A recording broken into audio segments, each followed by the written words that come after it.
It is the day every bride has been dreaming of, her wedding day. But what would you do if you were standing in your wedding dress, flowers in hand, a room full of 200 family and friends, and the music playing?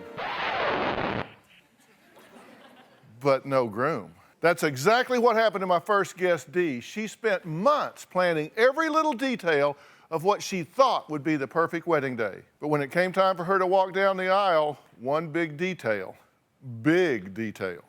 was missing.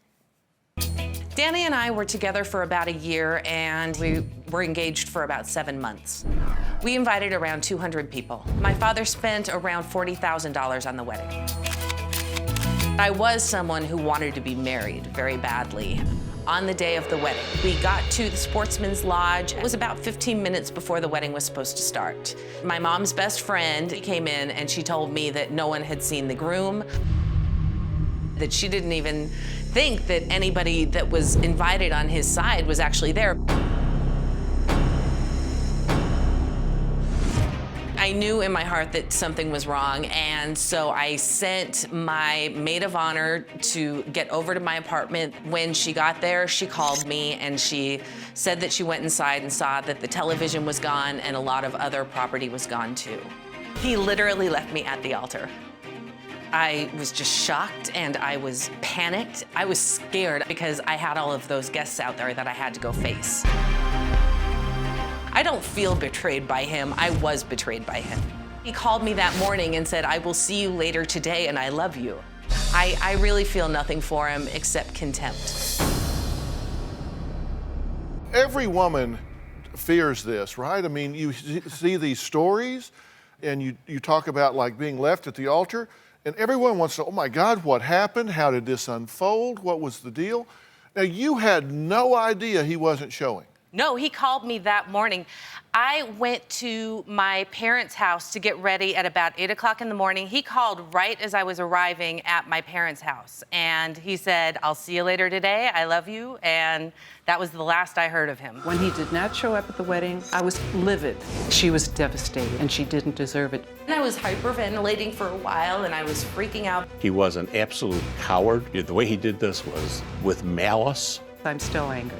This is where my father actually had to get up and make the announcement that my ex was a man of no character and had not shown up. I said, we were very fortunate. Deanna found out exactly what level of character this man had before she married him. And there's not going to be a wedding. Danny is a coward, irresponsible, immature. I had a lot of violent thoughts, I won't lie. If I had known where he was, there's a good chance I'd be in prison right now. The worst part about it really was that he knew it. It was a setup, it was a plan. He called me that morning and said he was going to be here. Well, as we said earlier, Dee sued Danny for damages, she and her father, and won over $50,000 in judgment. Now she wants him to pay up, but she says he's been hard to find. Well, we found him. We tracked him down. They haven't seen each other in 2 years. And he's here, he says, to tell his side of the story. Now, he didn't walk down your aisle, but I'm going to invite him to walk down our aisle right now. So, Danny, come on out. How you doing? How you doing? Good to meet you, man. Have a seat. You too. Okay. Now, I said, you've been watching the show up till now, right? Yeah. And you haven't seen her for over 2 years? 3, counting 3? this year. Okay. And you know her parents, Yes. of course. I said before you got out here that every story has 2 sides. Correct. You think you didn't do anything wrong here? No, absolutely not.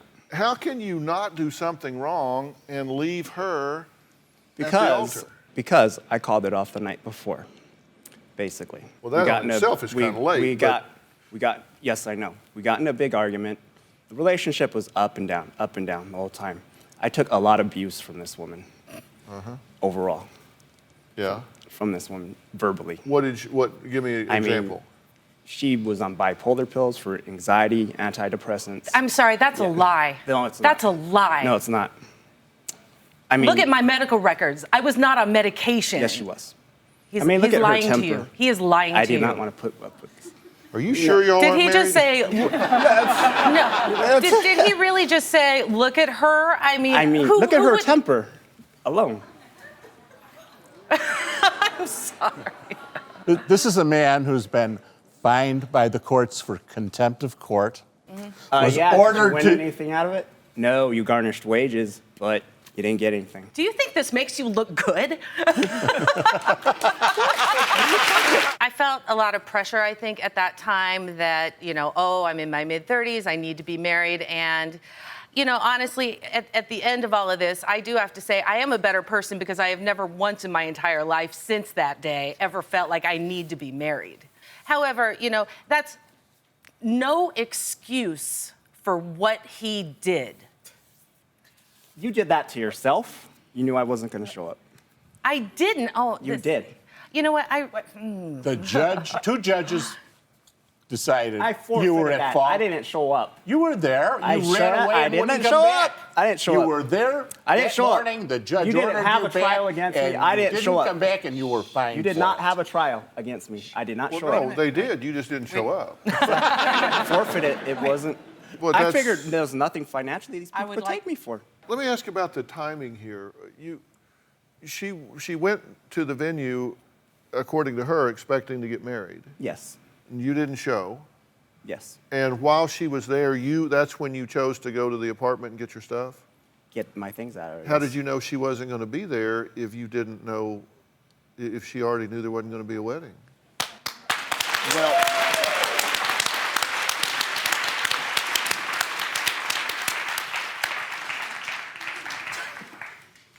Well, I knew. There was a bit of Go ahead. She knew overall that I wasn't going to show up. And she gave me her key to go to the apartment. She was intent that I was going to get dressed. That But you she knew knew what? I was going to get dressed for the wedding. That was her intent. But she knew I wasn't going to show up. So, Make any sense? and I went there, I got my things out of the apartment. None of her stuff was taken How did you know she wasn't going to be there? because she was at the wedding. Is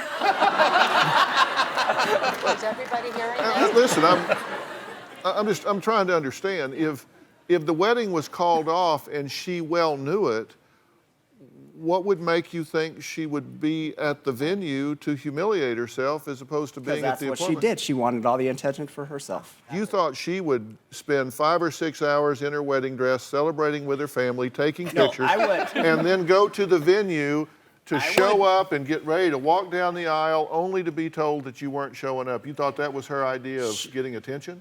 Yes, it was. Did you call her that morning and say, "I'll see you later"? That morning, no. It was evening, but she knew I wasn't going to show up. She really knew. I've heard more lies in the last 10 minutes than I think I've heard in my entire lifetime. Get her out of here. And she used to teach high school. Now, one thing that Danny has said is that he wants to hear an apology from you. Right? What do you want her to apologize for? Honestly, don't need it.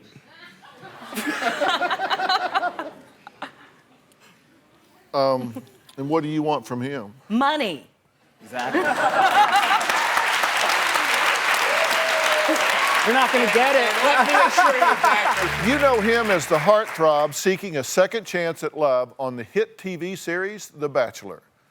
But Laurel knows Brad Womack as her ex-boyfriend, the man she says betrayed her when he went on The Bachelor, after proposing to her just weeks before. Take a look. I believe Brad is lying to the world by pretending to be a bachelor. Brad and I dated on and off for 8 years. The week before Brad went on The Bachelor, he said that he wanted to marry me.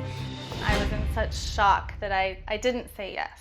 Watching Brad on The Bachelor makes me nauseous. I think it's disrespectful that Brad can go on national TV and make out with all these women knowing that I'm watching. He always told me that I was the only one for him and that he was never going to be with anyone else. He is now engaged to another woman. I feel betrayed. It's hurtful because I've been talking to this man for 8 years, the emails and the texts and the calls. So these are some of the text messages I got from Brad. You're my future. Please marry me. I told 2 different people I was marrying you tonight. Please. I want to give you a ring very, very soon. I miss the hell out of you. Just wish you'd let me in your life. I wish you would just marry me. Brad is denying everything that I have said. He is probably very angry that I'm letting the truth out. Brad left me out in the cold when I thought that we were going to start a future. I'm not going to be abused anymore. All right, Laurel Kagi says that she was in a relationship with Brad for 8 years on and off, right? Yes. So you've known him a good while. Yes. Why did you decide to talk about all this? I needed closure, and this was the only way that I could get it. And this is the only way that I feel like Brad, because if it doesn't work out with the woman he's engaged to now, I believe that he would try to come back to me, and I don't want him in my life anymore. So you had a relationship with him before he did The Bachelor the first time, but you guys broke it off. I broke up with him because You broke up with him right before he did The Bachelor? Yes. Okay, and then he went on The Bachelor, and I don't watch The Bachelor, so you have to help me. I think it's a fine show, but there must be something else on at the time, like Axemen or Ice Truckers or something. So he goes on The Bachelor where you pick somebody that you're going to propose to, but he got to the end and didn't propose to anybody. Right. And he was contacting me actually during the filming of the show, saying that he didn't want to be there, he wanted to come home, that the experience was horrible. So when he got back, he told me that he didn't pick anyone because of me and that he wanted to be with me. Now, Brad has said in print that her claims are false, but Laurel says that she's telling the truth and wants to set the record straight. Now, what part of what you're saying does he say is false? I think that he asked me to marry him, but he's been asking me for years, and he sat my mom and dad down and even told them, I want to marry your daughter right now. I'll marry her right now. Mm-hmm. So he's saying that that's not true. Well, he did have this to say in a previous issue of Us Weekly magazine. He said, and I quote, "It's sad that someone would drum up something that's completely false." Some people might say, you're a woman scorned, that Right. he rejected you and he's gone off, and so you're jealous and you're a woman scorned. What do you say to that? I'm definitely not a woman scorned. I'm hurt and angry that he did that to me, but in the end, I want him to be happy. So if he's happy with his decision and happy with the woman he's engaged to now, then I'm happy with that. Do you think he'll go through with it? From my experience, I don't think he will. But I think that he's trying to please America. I think that he has to have people like him. So I think he might do it just for that reason. I don't know if he's really in love with this person. If he comes back to you, are you going to re-engage with him, talk to him, be involved with him? No, absolutely not. So you, No, this was it. This was closure. is there anything you haven't said that you feel like you'd like to say? I think to the person that he is engaged to, or anyone that's experienced this, that to make sure you notice or try to notice the pattern in the beginning, because 8 years ago I was younger and I didn't see the pattern. I mean, Monday through Friday we would be wonderful, and then by Friday he would be jealous or accusing me of looking at another guy, very controlling, and then he would break up with me on Friday, and then by Monday he would be back, with flowers and saying he was going to change and go to therapy, and it was just a pattern for 8 years. Yeah, and if he was here, he would deny that, right? He would probably say that's not true. I don't know how he could. He knows. I mean, his family knows, his friends know, he knows. I think that's why he's not really commenting on what's going on, because he knows it's true. All right, Laurel, thank you. Thank I appreciate you. it. Do you have a story or a question for me? Click the link in the description and tell me what in the world is going on.